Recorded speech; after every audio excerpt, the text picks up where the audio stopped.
What's up, guys? Another UFC video here today. This is going to be on the UFC on Fox 20 card, HOLM versus SHEVCHENKO. So I'm going to go ahead and be talking about the Fox main card. I've already done videos on the Fox prelims and the Fight Pass prelims. So those videos are up on YouTube. That's two separate videos, and obviously the videos are on the fight predictions / picks / some fight analysis. So let's go ahead and get started with the main card, though. This video is all about the main card. So first fight on the main card, guys, we got Felice Herrig against Kailin Curran. Let's go ahead and open up their pages as always, get some info on them.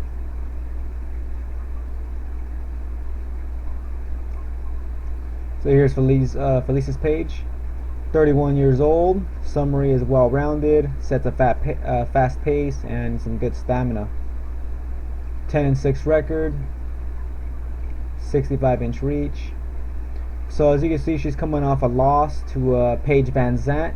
Now it's been over a year since she last fought. As you guys can see, I mean, this is April 18, 2015, and you know, this fight's gonna be like what?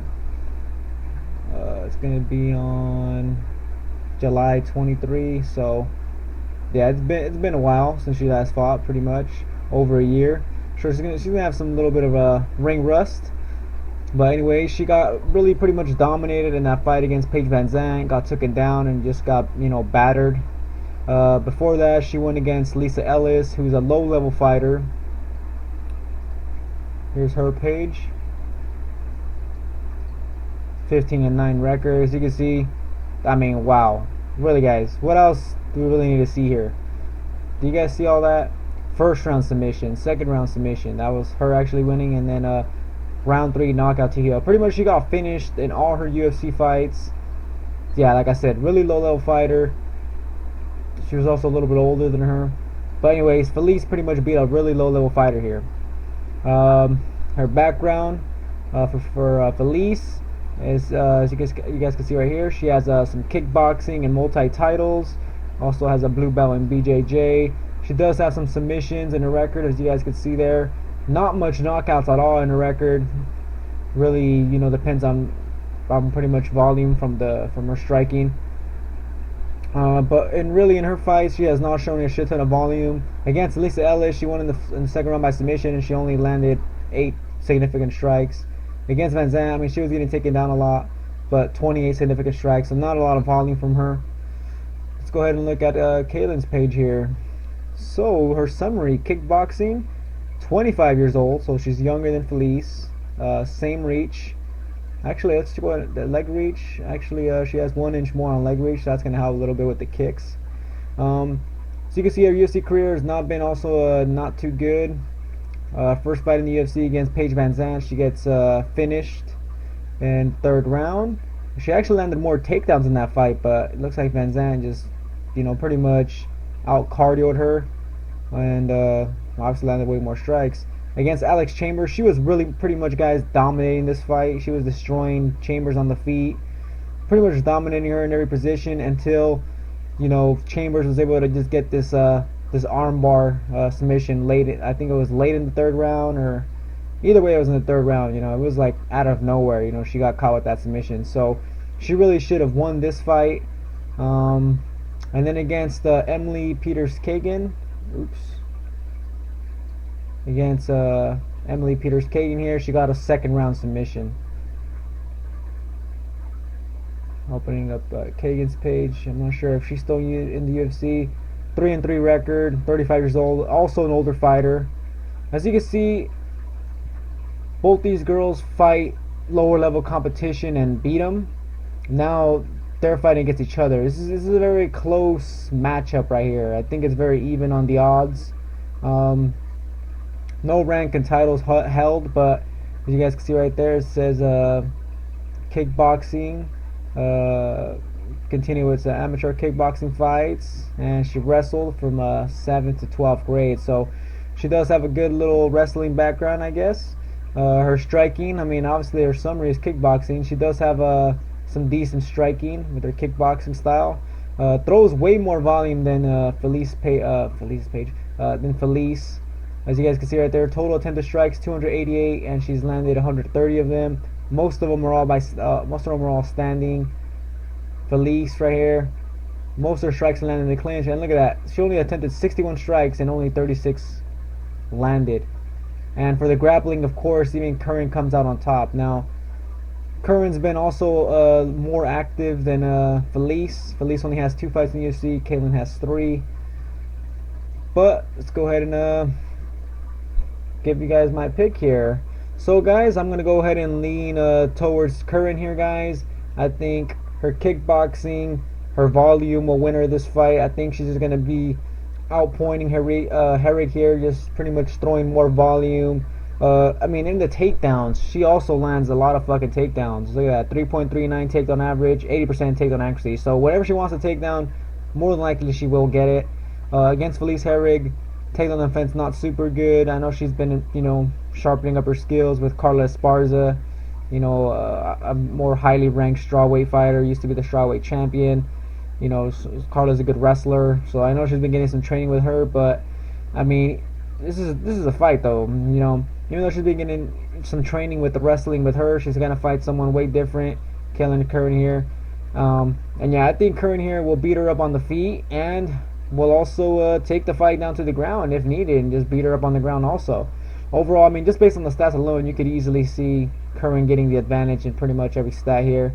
Yeah, guys, I mean, maybe Felice comes in here really improved and destroys Curran, but I really don't see that happening. I see Curran's volume with her striking winning her this fight. So I'm going Curran by decision. Next fight, guys, Francis Ngannou against Bojan Mihailovic, or just call him Bojan. I ain't got time for this shit for saying the whole fucking last name right there. I'm saying. So, anyways. Also, this fight, guys, was supposed to happen a while back. It just never ended up happening. So, here's Francis right here. Summary. Fast, strong, and smart. Record is 7-1. Has only lost 1 time. 29 years old. He's pretty young for a heavyweight. 83-inch reach. That's a huge reach advantage over, I guess, most heavyweights. Okay, here's Bojan. Okay, so Bojan has a 10-inch disadvantage on reach, so that's pretty crazy here. He's also a smaller heavyweight, 235 pounds, compared to Francis, 250 pounds, and Francis is a fucking monster, man. This guy is fucking big. As you can see here, Francis' last 2 fights in the UFC, he's won them both by second round knockout. He knocked out Enrique, who's fighting in this card also, in the second round. And he also finished Curtis Blades also in the second round. So the thing about Ngannou here, he has really good striking, good power, throws good combinations. His takedown defense is really his only weakness that I have seen from him, but it looks like it's improving a lot. So what about Bojan? So look at this. There's nothing here on Bojan.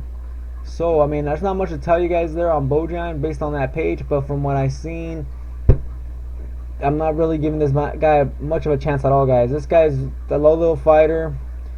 I want to say he's just worst everywhere, all around. And the odds, I'm pretty sure they were pretty high. Yeah, negative 600 favorite for Ngannou. So, yeah, plus 450 for Bojan. Pretty much no one's giving Bojan a chance, and I'm also on that train, guys. I don't think Bojan's gonna make it out the second round. I mean, if even makes it out the first round, it looks like Ngannou's finishing everybody in the second round. But I think for Bojan being such a lower level fighter, Ngannou looking better, I think Francis Ngannou here, guys, gets a first round knockout. So that's gonna be my prediction. Ngannou first round knockout. Next fight, guys, co-main event: Edson Barboza against Gilbert Melendez. Man, this is gonna be a good fight. I like both fighters. Melendez coming off a really long layoff. Go ahead and open up the pages here.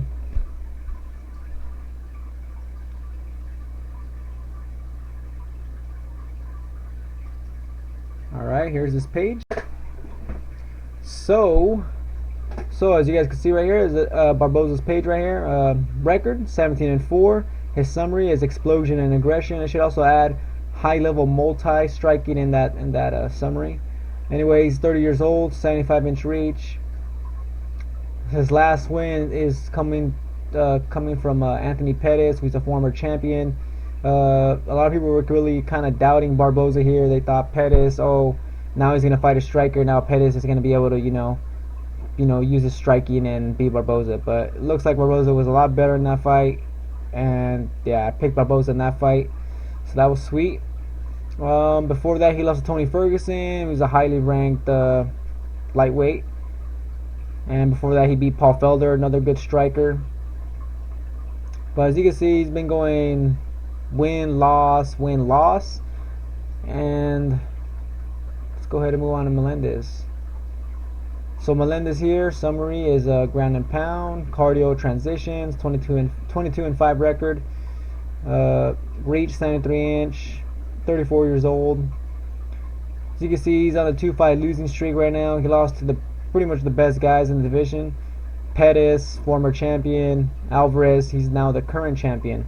Against Alvarez, it was a split decision loss. Against Pettis, he got caught with a second round submission, but he was doing pretty good in that fight before he got caught, though. Okay, so let's talk about the fight, guys. So the way I see this fight going, guys, is I see Barboza keeping this fight on the feet, guys.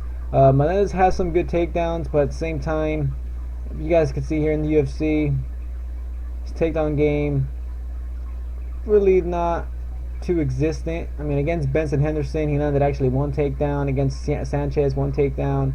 Against Pettis obviously weak takedown defense. He got a takedown in. Against Alvarez, he did not get no takedowns in at all. So Barboza here, he trains at a really good camp. Frankie Edgar over there, Mark Henry and whatnot. His wrestling has gotten a lot better. I don't think Pettis even attempted a takedown, but people who attempt takedowns on this guy, it's hard to take this guy down by the looks of it. Ferguson did not get a takedown on him. Even Barboza actually got takedowns on him. But as you can see, this guy is getting a little harder to take him down now. He just really likes keeping it on the feet, guys. His takedown defense is good, so I see this fight playing out on the feet. And on the feet, Barboza is just so much better. Just a high-level striker. It's just really nice watching this guy fight and show off his really good striking skills. Just brutal body kicks. Everything this guy throws is like hard and fast, man. Like this guy, he's just vicious with his striking, man. Has a little bit more output. And yeah, guys, I just see this fight being played out on the feet. I don't see Melendez really causing Barboza much trouble at all. I like Melendez, but he's been out for a while. The reason he's been out for so long, also, guys, let me mention that it's been over a year since he's fought against Alvarez. Feels like it's been longer than that, but yeah, the reason he's hasn't fought in a while is because he got suspended for a PED, which means this guy was on some sort of steroid or something like that. Yeah, so now he's not on PEDs, so I expect him to not be as explosive. He's getting older. Overall, I just don't really see him looking super good against Barboza, guys. Barboza's been looking good. I mean, he just beat Pettis. Barboza's looking good right now, guys. So he's consistent. He's a better striker. Good takedown defense. I think the fight stays on the feet. If Melendez tries to put Barboza against the cage, Barboza might be able to maybe wrap up the clinch, the multi-clinch, and land some knees to the body or something, or some elbows. Either way, I see this fight being out on the feet, and Barboza's going to get the better of it, guys. Now, Melendez here is a tough guy. I'm not even sure this guy's ever been knocked out. Yeah, I'm not sure this guy's ever been knocked out. So, I don't think Barboza here finishes him. Barboza has some good power, but a lot of his recent fights, you can see he's winning them by decision. Last time he got a knockout was against Evan Dunham. So yeah, guys, I see this fight probably going to decision. It's going to be probably a 29-28 or a 30-27, guys, for Barboza. I could see maybe Melendez getting one round, winning a round maybe with maybe multiple takedown attempts or something like that. Either way, Barboza's going to win this fight, guys, on the feet. And I got Barboza winning by decision. Alright, guys, moving on to the main event. HOLM versus Valentina Shevchenko. So, let's go ahead and open up their pages. Of course, everybody knows HOLM. She's the one that beat Ronda Rousey. Let's go ahead and open up a page. So here it is, summary, conditioning and kickboxing. Her record is 10-1. 34 years old. She's a big 135er, 5'8", 69-inch reach. Let's go ahead and scroll down here. As you can see, she's coming off a loss to Miesha Tate. This is when HOLM obviously lost her bout. Pretty much HOLM was winning the fight. She is pretty much got caught in that 5th round, guys. You know, she just ended up getting taken down, and Tate took advantage, obviously, and got that submission win. But before that, you know, she was winning her fights. Obviously, before the Tate fight, she beat Ronda Rousey. You know, everybody was, you know, on the hype train, you know, on Ronda Rousey and whatnot. Yeah, I believed in HOLM getting that win. I thought, you know, the striking's going to be the difference here. Everybody thought, you know, Rousey's going to finish HOLM or all this, you know, all this type of shit. They thought Rousey had really good striking. But anyway, she knocked her out. She also beat Marion Reneau and Raquel Pennington. Let's go ahead and look at Valentina's page here. Her summary is multi, 12-2 record, 28 years old, so she's 6 years younger. She's 5'5", so she's not really a big 135er. Her reach, 67 inch, so it's only 2 inches more for HOLM. Anyway, she's coming off a loss to Amanda Nunes, who is now the current champion, and she actually did not do bad against Nunes, especially in the 3rd round. In the 3rd round, guys, Nunes looked like she got tired and she gassed, which has been Nunes' weakness pretty much, guys. Seems like Nunes gets tired in that 3rd round. She's very explosive and very fast and powerful, with a really good striker in the first 2 rounds. But after that, it seems like she gasses. It showed in that fight against Shevchenko. Shevchenko really put it on her on that 3rd round. But either way, you know, she got the loss there. Before that, she beat Sarah Kaufman by a split decision. Landed lots of takedowns. Let's go ahead and check out their bottom page right here. So you can see there, rank and titles held, multiple world titles in boxing, ranked number 1 in numerous organizations at different times. Also ranked number 1 in multiple weight classes, 140, 147, 154. So as you can see, she fought in higher weight classes or bigger weight classes. So overall, she's a really good boxer, excellent footwork. We look at over here on Valentina's page, world championship titles, 17 world multi and K1 champion, master of sports international class and multi, master of sport in boxing, Russian amateur national champion, kickboxing, taekwondo, and judo. So as you can see, she has a extensive background in martial arts, guys, especially in her striking. But nice to know that she has some judo also, and you can see that in the Kaufman fight where she uses body lock takedowns and, you know, uses her takedowns pretty much. So about this fight, guys, the way I see this fight going, guys, is I see this fight staying on the feet for a bit, and I know Holly has really good takedown defense, guys, but I really think Shevchenko could get this fight to the ground. Both of them have good striking backgrounds, so, you know, you really want to think this fight's going to stay on the feet. But if Valentina feels like she's getting outpointed, I think Valentina will go for a takedown. And we've seen HOLM get taken down before, especially against Tate. I think Valentina here has the strength, and I think her takedowns are not bad at all. So I think she could get Holly Holm on the ground, and we see HOLM is, you know, susceptible on the ground. Like, she's not too good at all on the ground. Tate proved it. Of course, Tate's a way better grappler than Valentina, but Valentina has some submissions on her record. So we know that she could, you know, get submissions on the ground. But even on the feet, I think Valentina has a good advantage here. She has good kicks, obviously, good counters. She throws spinning back fist and all this, you know, spinning back kicks and stuff like that. She does have like that multi stance, so she's not, you know, she doesn't really rely on a lot of footwork like HOLM does.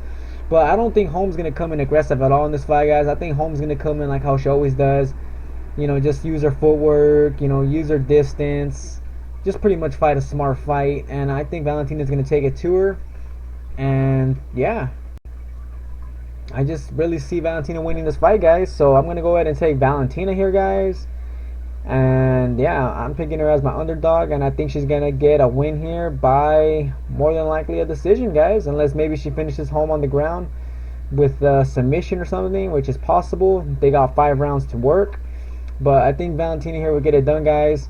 I think the striking will work for her, but also I think pretty much the takedowns, having the takedowns in her arsenal will help her a lot. I know Holm's a big girl and whatnot, but you know, I just really think Valentina here could get this win, guys. So Valentina here by decision. Alright guys, so that's it for the fight predictions on the whole card. Let's go ahead and recap here on the main card. I'm going with Kailin Curran to win by decision. I'm going with Ngannou here to win by first round knockout. Going with Barboza to win by decision. And going with Valentina here, the underdog, to win by decision. So those are my picks, guys. Hope you guys enjoyed the video. Yeah, as always, if you guys haven't joined DraftKings, check out the link below in my description so you guys could join that. You know, if you guys are good with your picks, you know, possibly make some money and whatnot. But yeah, guys, if you guys have not watched the other videos on the Fox prelims or the Fight Pass prelims, check them out on my channel. But that's gonna be it, guys. Thanks for watching and enjoy the fights. And also, I will be doing the DraftKings video tomorrow. Alright, guys, so that's gonna be it. Catch you on the next video.